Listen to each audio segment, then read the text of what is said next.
This is NFT Culture. We have the whole crew here today for Tech Tuesday, led by Mike. What's going on, everybody? Thanks, Rob. Not a lot. Happy birthday, Malachi. Yeah, happy birthday, Melly. Happy birthday.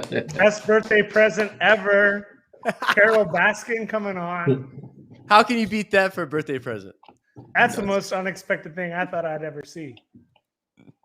Yeah, this will be fun. This will be fun trying to explain like our Tech Tuesday with some deep technical knowledge with Malachi celebrating his birthday. And so I've been celebrating his birthday a little myself. So we're going to fumble through this together. A lot of crazy nifty culture happenings today too. But a lot of good updates. That's true. I'm hoping we get some Carol Baskin viewers to roll into this stream as well. And ask some good questions. Ask some real good questions. Let's do a quick shout out for Pio. If people are wondering what all these Carol Baskin call outs are referring to, go check out Pio's stream that he just finished about stray cats. Check that video out. He had an impromptu special guest on the stream, which is quite unbelievable, and we're all still trying to wrap our heads around it. So if you're wondering what we're talking about, go watch Pio's stream after this one. All right, you guys want to dive into some technical fun? Let's jump into the fun. London Hard Fork, Villery, take us on a magical ride. Woo! All right, so the big day of 2021 is finally here. Everybody's been cursing gas for the last, 6 months? At least since probably February. At least. And we've had some crazy shenanigans. There was the some like $700,000 of gas lost on the stray cats drop. There were people putting in like 0.4 ETH worth of gas because they were setting their GUI so high on transactions that were failing. Mm-hmm. People were trying to do drops. Everybody started doing this thing where they're trying to do drops straight from the contract, and so people are changing around gas limit instead of the GUI, and so they're putting in just invalid gas parameters, and so they're causing their transactions to fail, losing gas money left and right. So hopefully, as of this hard fork that's coming up, stuff will get better. So that's kind of what we're here to talk about today, is how it's going to get better. So before we get into the benefits and all that stuff, the very first question probably everybody's going to ask is, when is this going to happen? So we have about, 1 day and 15 hours or so remaining, so that current time when we should hit the block where the EIP 1559 goes live is around 6:40 a.m. Central Standard Time on August 5th, so Thursday morning. So when you get up for work on Thursday, if you're a US person, you'll probably be in the new world of the new gas system. Yeah, there's a link somewhere, if you Google it, that has the countdown timer going. Yeah, definitely pull up your countdown timer. Be ready to pop some champagne bottles because ETH is about to start its rocket ship. Straight to the moon. Yeah. You think so? Is it going to affect the price like that, John? I think long term, it's very bullish. Bullish for Ethereum's price. Yes. Short term, we've had quite a run up here recently, so we could get a little bit of a pullback. I think we're already starting to see it, right? I think there's a little bit of selling going on right now, but long term, this is it. This is the one the speculators have been waiting on. So I'll let Mike kind of walk us through that, and I'll chime in some tidbits here and there on it. Cool. And I think as long as we're talking about history up until this point, I think all of this speculation that's been booming in the market the last couple of days, with people buying up CryptoPunks, people buying up Nifty Gateway artwork, there's a ton of speculation that's suddenly popping off in the market. And I think a lot of that is because people are basically trying to get out in front of whatever happens whenever this gas price, or whenever this hard fork finally goes live. So I think people have been kind of waiting for their chance, and I think now that we're within a stone's throw, everybody's pulling their triggers and trying to snatch up anything they can get on it with a good deal. So that's kind of my analysis of the last couple of days. No one's really said why this all has been happening, but that's kind of my take. All right, so let's see. getting into EIP 1559, before we really start talking about it, the two kind of things that have been swirling around the rumor mills and everybody's opinions of this hard fork, we just want to get out there and just make it really clear in people's heads. The two things that people get kind of confused on are, is this going to reduce transaction fees, and does this make ETH deflationary? So those are kind of actually a little bit of misconceptions. Neither of these are designed to do either of those, or this change is not designed to do either of those things. There are some aspects to it that might result in those things, but the purpose of EIP 1559 is not to reduce transaction fees, and it's not to make ETH deflationary, even though, like, I'm sure every single article that's like surface deep that you're going to read are going to say like, oh, these are why it's going to be a thing. But really, the real goal of this is more about consistency of the pricing of gas and being more deterministic on when your transaction is going to execute. So right now, you really, you pick some parameters in MetaMask or whatever, or use default values, and then this happens to tons of people on drops because a lot of people are suddenly demanding space in the network. The transaction fees go parabolic for very short, like 15-minute windows, and MetaMask suggested you did fast gas on MetaMask, and then you go and pull up the transaction on Etherscan, and it says, we'll complete in 5 hours or whatever. So that's, I think, one of the really unuser-friendly aspects to Ethereum right now, and that's kind of what this is trying to solve. Go ahead, John. So Mike, what Mike just described is basically the blind auction that we participate in as users of the network. We really don't know what the gas price is going to be, so we put a bid in for block space to get our transaction through, whatever that transaction is. So you basically just have to say, this is what I think will get my transaction through, and there could be thousands of other people on the network that are also bidding for that space. They don't know what you bid, but they're going to bid, and if they want their transaction to go through, they're going to bid higher than you, and that's how you have these like really fast spikes in gas price, because it's almost like overcorrecting, right? If you're driving on ice and you try to turn back the other way, you're going to pull back really hard. So people are watching the gas start to spike, and so they don't know exactly where it's spiking to, so they'll bid really high, and then that makes it jump even higher. So you have this blind auction mechanism that doesn't really work, and it encourages volatility in gas price. So that's what this is, what Mike alluded to. This is a standard of living improvement. Go ahead, Mike. Yeah, and another thing that I think it's worth pointing out as far as that spiking behavior is the miners are really incentivized for that behavior to occur, because when you're going to if you win the privilege of making a block by passing the algorithm, you're going to make your block, you're going to look at the mempool, and you're going to see a bunch of transactions in there, and you're going to try to fit your block space with the maximum amount of value. So you're going to want to try to pull in those transactions that have that high GUE price. So they're all miners are super for that system, because it's going to allow them to, because it works out very well in their favor when it happens. And then the other thing that I think a lot of what really wreaks havoc in the Nifty space is if two people put in massively high gas prices or GUE bids on their transaction, and they both get sucked into a block by a miner, there's this like weird mental imagery that people have that the higher price is going to somehow have priority over the lower price.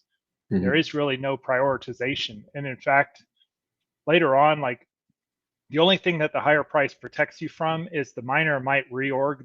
The miner can reorg the block at any point if new stuff comes in the mempool before they publish their block. So there could be a case where they pull in both transactions and spit one out because they can pull in another higher one. But if there's two transactions for a contract, the GUE price doesn't matter for how it's going to go and execute that transaction against those contracts. So if you're both trying to bid on a single thing, like a Nifty, like an art block or something unique, or you're trying to get the last token in a Nifty drop, then there's no, the ordering of how the miner executes those transactions is not specified. The only ordering that's guaranteed is based on the nuance of your transaction, which is only in respect to you. So if I submit 2 transactions in the same block, they guarantee that my lowest nuance will execute before my highest nuance. But if I'm competing against you to try to get this one Nifty, if you happen to get executed first, I will just fail, and then I've lost my gas because of just random bad luck. So I think that's another problem with these gas wars, is people are just trying to get into blocks at all costs, and they don't really realize that it's only helping you get into the next possible block. It's not actually helping you beat that other guy. This doesn't actually affect that. So EIP 1599 won't change that. Is there going to be any benefit to the user level or the consumer level? Like, say, the Gary V drop or something like that? Is there going to be any benefits or anything different now? Well, let's get into, so I want to go over like how the gas is changing. Well, real quick, and we can go. Sure, go ahead. The Gary V drop wouldn't have mattered because it's a Dutch auction, I think, for this particular topic. But for most drops, like all the drops today, like there were 5 drops today, and they all got screwed by gas. I think that'll be interesting to think about. Yeah, and the Gary V thing, like a lot of people probably would have bought at 0.5 if the gas hadn't been so crazy and unpredictable too. So I think maybe this probably wouldn't help a drop like on an art block where people are going to just do crazy gas to try to beat the other guy. On a drop like Gary V, where there's not really necessarily that much competition, people are just upset because of the unpredictability and being new to Nifties. I think maybe it would help Gary V type drops a little bit, but it will, no one truly knows how this is going to play out. But let me go over the benefits real fast. So I kind of said what it's not. It's not going to necessarily reduce transaction fees, and it's not going to make ETH deflation necessarily. All that being said, it's going to make it more predictable. They estimate, like in general, you should probably be able to get your transactions through in less than a minute most of the time now, possibly all the time, because the network is going to self-correct and raise the base fees and also increase the block size dynamically in order to pull in transactions in order to try to keep the utilization of gas in each block at 50%. Another thing is, so the base fee is going to be burned now. So there's a couple different components to gas, which we'll get into, but part of that component is going to be burned. So that's most likely going to be the big part of the gas that the miners are going to be making. So miners are no longer going to have any incentive to do any sort of market manipulation as far as gas price goes. So it kind of clears up. I think as it stands right now, Billy, in the current system, miners make money when they produce blocks, as well as they are paid all the fees, the gas fees that go through. So I think in the new system, that they still get their block reward, but the gas fee is what they're losing a portion of depending on certain conditions. So the base fee is going to be burned. So I just want to make sure that people know the transition. Miners were making bank before, right? So you'll see there was some pushback on pushing this through because they're losing a significant chunk of their income. So go ahead, Billy. Yeah, so it'll be interesting to see, I'm really interested to see like how the miners' revenue changes after this comes out. Surely it's going to drop a lot, but it's unclear exactly how much it's going to drop. Okay, so the other benefit is, so you kind of set me up for the last benefit, which is that deflationary mechanism. So I said basically the deflationary mechanism is not a goal of EIP 1559. It could be an outcome. It might not be. So if the amount of base fee that gets burned in a block ends up being greater than the block reward plus the tips, then at the end of the day, that means that each block that gets created has destroyed some Ethereum, and that is a deflationary mechanism. Most of the time, though, it's going to, like, there's some parameters that are in play, but most of the time, the amount that's getting burned on the base fee will end up being less than the block reward plus the tips that people do to try to get into the block. So yeah, so this is one thing I wasn't really clear on, Billary. So maybe if you spent some more time with it on me, the way that I thought it was is that the there's some sort of algorithm that's actually looking at the previous block and adjusting the base fee of gas. So every transaction is going to have a base fee of gas that we're going to have to pay. And so previously the MetaMask wallet would have to, kind of predict based on the number of executions of the contract, how much gas, or I don't know how they did it before, how they predicted the gas. Maybe they were just, you have any idea how the current mechanism, how MetaMask actually predicts the gas that it's slow, fast, and medium? Is it? Well, slow, fast, and medium is just the GUI. So they're, I'm not really sure where. Part. I think they're getting it from they must be getting that from an API as far as how as far as what the timing is. So some of those third-party services that provide that via an API will have like an estimated time for each GUI cut point.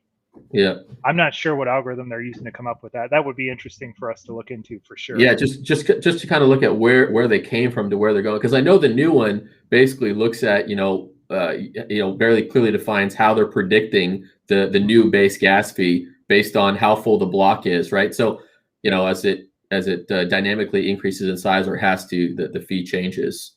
So that's where the base fee is set by the protocol, and the fee will increase if the block is more than 50% full. So if you're pulling in a lot of tip transactions in order to try to, because a lot of people want to rush into blocks, then the block will end up more than 50% full, and that will trigger a base fee increase. And that fee increase is throttled.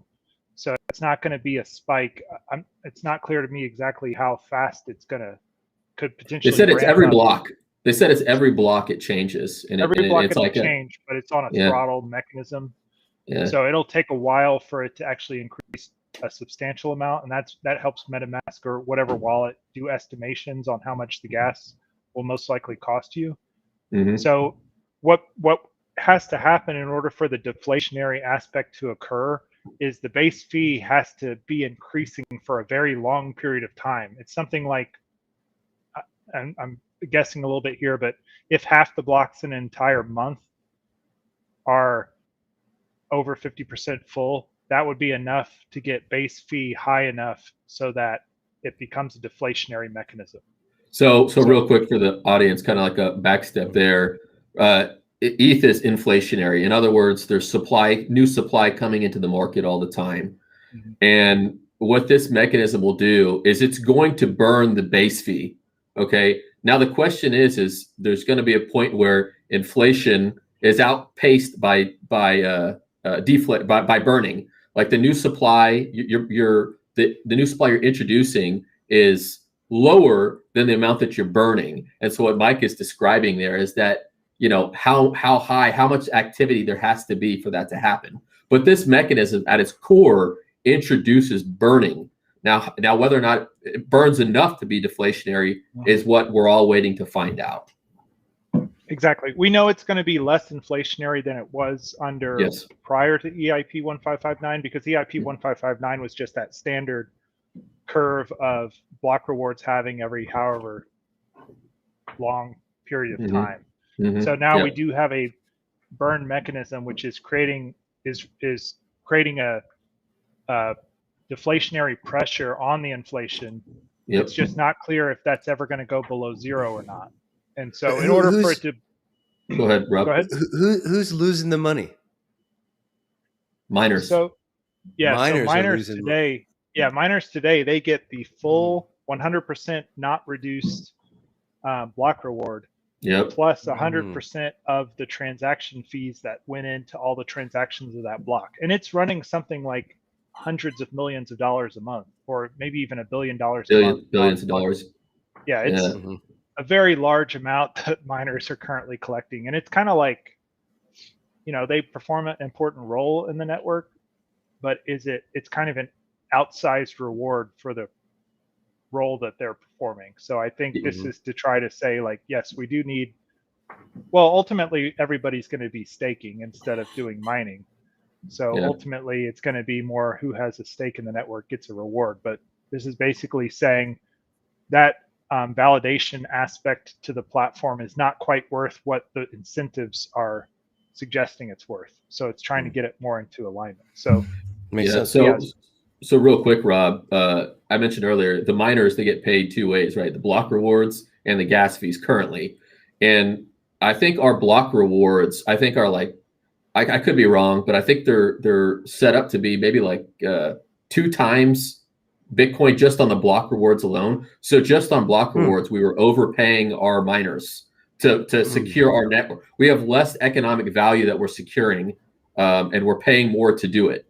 So, you know, there was a while where mining Ethereum, you know, up until this fork was ridiculously profitable, right? If you could do it, especially in high gas fee times, like when Gwei spikes up to 300 to 1500, you can only imagine the miners are basically just printing ETH, you know? And so you have this huge amount of ETH going to the miners who just dump directly onto the market. So there's a ton of sell side pressure. So that's the other piece of it, right? So now the sell side pressure is not there because the miners aren't getting all that ETH.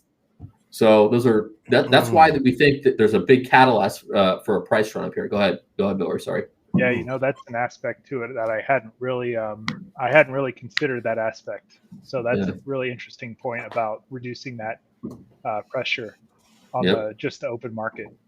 Okay, so we talked about deflationary mechanism. It is there potentially depending on the transactions. Let's go ahead and get into like how the gas actually works.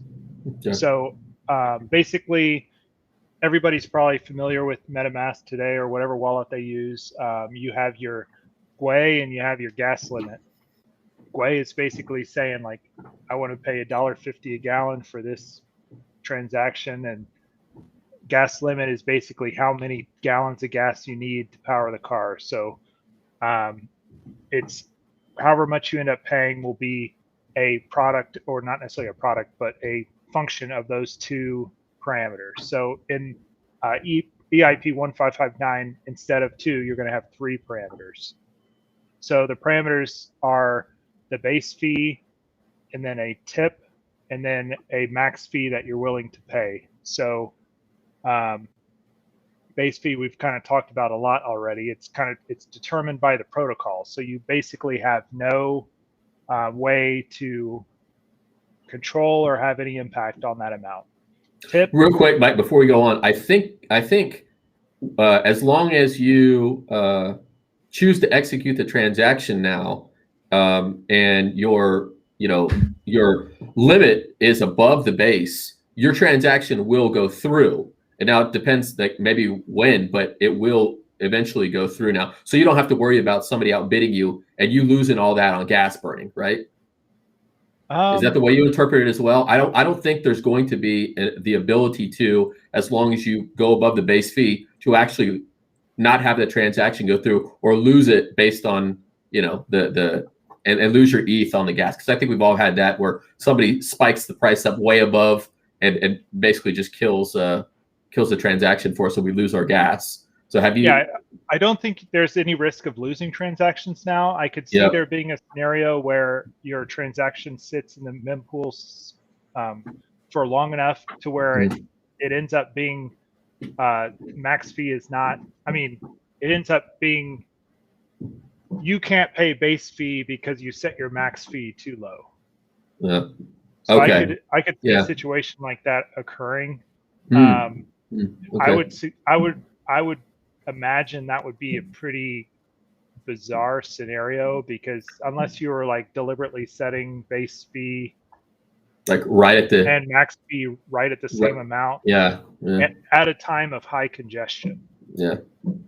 So I think most of the time, so that's our third parameter is of course max fee, which basically says it's kind of like Gwei and gas limit combined a little bit before, but it's basically that's the biggest possible transaction cost you're going to pay. So if you set, you know, some kind of tip, or you have your base fee and you set gas fee very aggressively, or the max fee aggressively close to base fee, then and base fee is ramping up because of the heavy transaction volume, it could end up Mhm. causing your transaction just not to go through. So something Yeah. I would wonder if that actually gets rejected or if it just kind of hangs in the mempool in case base fee drops. So that will be Yeah. something that we'll kind of have to To get a watch. feel for. Mhm. Yeah. But the nice thing is you're still kind of able to carefully limit exactly what your transaction cost is going to be. And then the protocol itself, by keeping base fee relatively stable and also that dynamic sizing of the blocks, should help to get your transaction into a block sooner. Yeah. One thing I'm not exactly sure, and I didn't have enough time, maybe John, you maybe saw it somewhere, is what the upper limit on the flexibility of that block resizing is. It's twice as big, right? So I think it's like 12,500 Gwei right now, and they're going up to 25,000, or maybe that was millions. I'm not sure if I have the order of magnitude right, but it was 12.5 and it's going up to 25. So they've doubled I think it. it's a million. Okay. Yeah, so the block can, basically double in size, and obviously because there's that throttling mechanism, it'll do so slowly each block. Like each block, it'll get a little bit bigger until it reaches that max size. And at that point, Gwei is ridiculously expensive when it's operating at max. And so the thought is you have enough blocks at max where users won't want to put their transactions through, so it'll start to decrease again. Okay. And so but while it's at that max, you can only imagine the amount of ETH that's going to be burned, each one of those blocks while it's maxed out. So there's this is where you start having significant deflation, while you're operating on that max block. I mean, you're burning a lot of ETH to go through. Yeah, and that's at least twice. So if it's getting up to 25 million or whatever gas in a block, that's twice. Well over twice. Or I think this is the biggest increase that I think they've ever allowed. And they've had other forks where they've increased the gas limit in the block, but I don't think they've ever allowed for a double. And the only reason I think they're doing this is because it's dynamic, right? They don't expect it to be operating at that max capacity. But it's an interesting question, like, because we all know activity is not going down on Ethereum; it's only going up, right? Yeah. And so, you're going to start to see, like, this is why, to me, the question about whether or not Ethereum is going to be deflationary is like nonsense. Like, it's going to be, because it's going to start to go. Like, if you have more block space, it always fills up. And even though it's dynamic, I mean, I think what we're just going to see is the gas prices continue to rise up. The block's going to be filled, and we're going to see more and more gas basically operate at a steady state that's above, the current limit, right? So even though they're doubling the dynamic limit, I think we're going to probably eat into that quite a bit, and gas price is going to steady state at 100 Gwei, 200 Gwei, whatever that is, because if the block space has it, people are going to use it. So this is a really interesting dynamic for me, and also for like state growth, right? I mean, they're playing with dynamics that basically make Ethereum more valuable, but that doesn't change the fact that demand is increasing on the Ethereum blockchain. That's going up daily. And so the state growth is basically, my only thought is they're only allowing this because we're about to go to proof of stake. Like, that's got to be the rationale, because if they continue to operate at twice the gas limit, I mean, the number of machines that can actually validate the network, I think, are going to start to go down. So anyway, it's kind of a tangential discussion, but interesting to think about. Yeah, for sure. And I think I was reading elsewhere that the merge might even be pulled into 2021 now. Originally, they were thinking first quarter of 2022, but they've tried to get it in. They're trying to get it into 2021 now, as far as what I've heard. Yeah, I saw an interview from Vitalik where he said 2022 very early. He was hesitant to say end of 2021, but he said it will be very, very early if it's 2022. So yeah, so they're really trying to slam that one in, I think. And yeah, that's really interesting. Like, one of the big barriers to ETH adoption has been just gas confusion and gas pricing. And so you have to assume that there's a lot of untapped demand for block space. And, if it's kind of like you build extra lanes on the highway, and it means that you're going to have extra commuters on the highway in a lot of cases. And I think that's kind of what this will end up doing. I mean, I think ultimately it's great for the ecosystem because the more users, like if we're not fulfilling, if the platform is not fulfilling the demand or meeting the demand of its users, and it's actually actively driving users onto other protocols, then, you know, whatever it can do to try to meet that demand, I think is a good thing. So, you know, at the end of the day, are we going to pay less in gas? It seems like it might not be true. Yeah, which I is think not what people want to hear, but we will pay less during heavy congestion, right? Because the block limit or the gas limit has been increased per block by yeah, 2x. sure. So we can expect to play where the old NFTs would make us pay, you know, 300 gwei. We could expect to pay, you know, 150, you know, and that, you know, take a snapshot of where we're at right now, just because of that one change alone. So. Sure. Yeah, but so our steady state is not going to change, right? We're still gonna be at 20 gwei, 30 gwei. Just like this is the standard of living improvement, so you don't get screwed when you're making transactions and gas spikes. Yeah. Yeah. It'll be interesting the first time there's a couple of like big name drops that overlap and they stress test it. So I'll be really curious to watch to see how it's able to handle some kind of really stressful situation. Yeah. This was an interesting Rob, because of the economic impact it's going to have on ETH the asset. I'm long term bullish. Obviously, the people have to see how the dynamic plays out, but like I said, I've been around, you know, long enough now, messing around on Ethereum through these drops, and that the spikes happen enough to where it's gonna burn what I think is a significant amount. And then you have all the roll-ups launching, and you know that's only going to increase economic activity, and those roll-ups are going to be arbing through L1. So I'm still the mindset long term. What's going to happen is you're going to have everybody on layer 2s, and those layer 2s are going to pass through layer 1 just for settlement. But the amount of economic activity will be so great from these layer 2s. There's going to be so much activity that the price on layer 1 is going to steady state at a significant amount. And when that happens, Ethereum burns with this mechanism in place. So long term, I'm very bullish on Ethereum because I think it's going to be deflationary. Yeah. So, and sorry, Villery, one more thought there, Rob. That's not even including the staking that Villery is a huge fan of. There's a huge incentive for passive, safe return. So if you think about it, what Villery was looking at, ETH becoming a deflationary asset, that only takes into consideration how much ETH is being burned because of network activity versus how much is being minted or new supply coming to the market because of just the algorithm inflation, the natural inflation that's set. So when those two dynamics happen, where you have more burning than new supply, it becomes deflationary. Now you couple that with all the Ethereum that's locked in DeFi apps generating yield, and then all the Ethereum that's being staked to secure the network in POS, and then you really start to see the economic impacts of this burn mechanism, because there's so little supply that's going to be available to trade on markets. I mean, we're going to be in a real supply crunch. Very, very interesting to see how this plays out. And it's not priced in the market yet. Yeah, you know, it's weird. Like they talk about deflationary monetary, like currency economics a lot. Like central banks are usually really unwilling to go below 0% interest rate.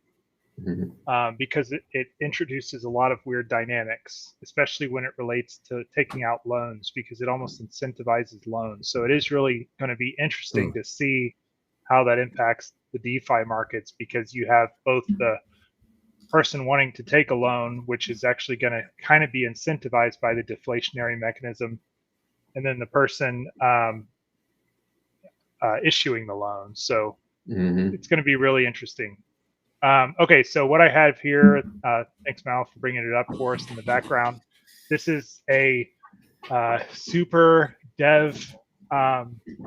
This is straight off the GitHub for MetaMask. They probably don't want people to necessarily see it because I scour the internet for somebody releasing this publicly. But basically, this is an early screenshot of the version 10 of MetaMask, which has the parameters in there. So basically, you can see the 3 parameters that you would expect on a given transaction. I would think that gas limit, it's confusing because they're calling it, or they're going with gas limit for this. So that's very similar to how the contract would have been estimated in the old MetaMask. However, this gas limit is more like Gwei in the old MetaMask, because you'll notice, that's confusing. like, yeah, it's real confusing. So when he was ticking through low, medium, and high, which kind of in your mind implies like slow, medium, fast, it was modifying gas limit and max fee. So it's not clear to me if that's just a bug that they were working on and that's why he posted the screenshot, or if that's how it will actually be. It was also modifying max fee and priority fee based on low, medium, and high, which makes sense to me. So priority fee is basically another word for the tip. Tip, yeah. And then max fee is going to be some kind of base fee plus the tip function. I was going to say, Villery, the only thing I could think of is there was so much confusion about gas limit. Like very few people actually understood what that was. And it like intuitively, you're probably thinking like, this is the amount that I'm willing to spend, gas limit. So maybe they just went ahead and they're switching to that. But anybody that knew how the old mechanism worked is going to be like, that's kind of strange.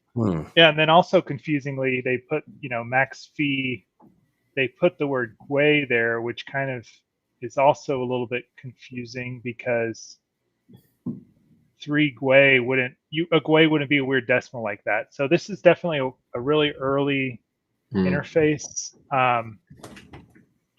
Not super clear like